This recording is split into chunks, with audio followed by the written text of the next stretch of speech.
ഇടുക്കിയെ തമിഴ്നാടുമായി കുറഞ്ഞ ദൂരത്തിൽ ബന്ധിപ്പിക്കുന്ന നെടുങ്കണ്ടം കമ്പം തേവാരം പാതയ്ക്ക് വീണ്ടും സാധ്യതകൾ തെളിഞ്ഞതോടെ ആഘോഷത്തിലാണ് നാട്. പാതയുടെ സാധ്യതകൾ വിലയിരുത്തുന്നതിനായി തമിഴ്നാട് കമ്പം MLA ജഗന്നാഥ് മിശ്ര മേഖലയിലൂടെ കാൽനടയായി സഞ്ചരിച്ച് കേരളത്തിലെത്തിയിരുന്നു. പാത യാഥാർത്ഥ്യമായാൽ ഇടുക്കിക്ക് വൻ വികസന കുതിപ്പുണ്ടാകുമെന്നാണ് പ്രതീക്ഷ. ഇടുക്കിയുടെ അതിർത്തി മേഖലയായ തേവാരമെട്ടിൽ നിന്നും 4 കിലോമീറ്റർ ചുരംപാത നിർമ്മിച്ചാൽ തമിഴ്നാട്ടിലെ തേവാരത്തിന് സമീപം എത്താം. റോഡ് യാഥാർത്ഥ്യമായാൽ ദക്ഷിണേന്ത്യയിലെ പ്രധാന നഗരങ്ങളായ കൊച്ചിയെയും മധുരയെയും തമ്മിലുള്ള ദൂരം 60 കിലോമീറ്ററിലധികം കുറയും.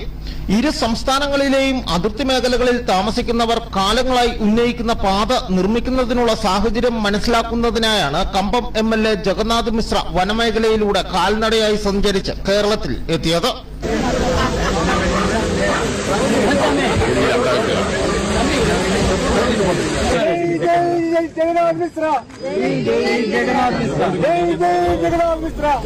പാതയുടെ നിർമ്മാണത്തിനായി വിവിധ വകുപ്പുകളെ ഏകോപിപ്പിച്ചുകൊണ്ടുള്ള പ്രവർത്തനങ്ങൾ വേഗത്തിലാക്കുമെന്ന് MLA അറിയിച്ചു. Theni district collector Tamil Nadu CM இந்த பாதையுடைய ஆய்வு ஸ்டேட்மெண்ட் கொடுக்காம போது உறப்பாயிட்டு அவசியமாயிட்டு தமிழக கேரள மக்களுடைய உறவு பாதையா இந்த பாதையை கொண்டு வரதுல கம்பம் சட்டமன்ற உறுப்பினராக நிச்சயமாக அது கொண்டு வருவோம். கூடிய சீக்கிரம் எவ்வளவு சீக்கிரம் கொண்டு வர முடியுமோ அதுக்கான பணிகளை கேரள மக்கள் தமிழக மக்கள் இணைந்து பணியாற்றி இந்த பாதையை நிச்சயமாக நம்ம கொண்டு வருவோம். ஒரு காலகட்டத்துல ஃபாரஸ்ட் முழுவதுமாக அனுமதி கொடுத்திருக்காங்க.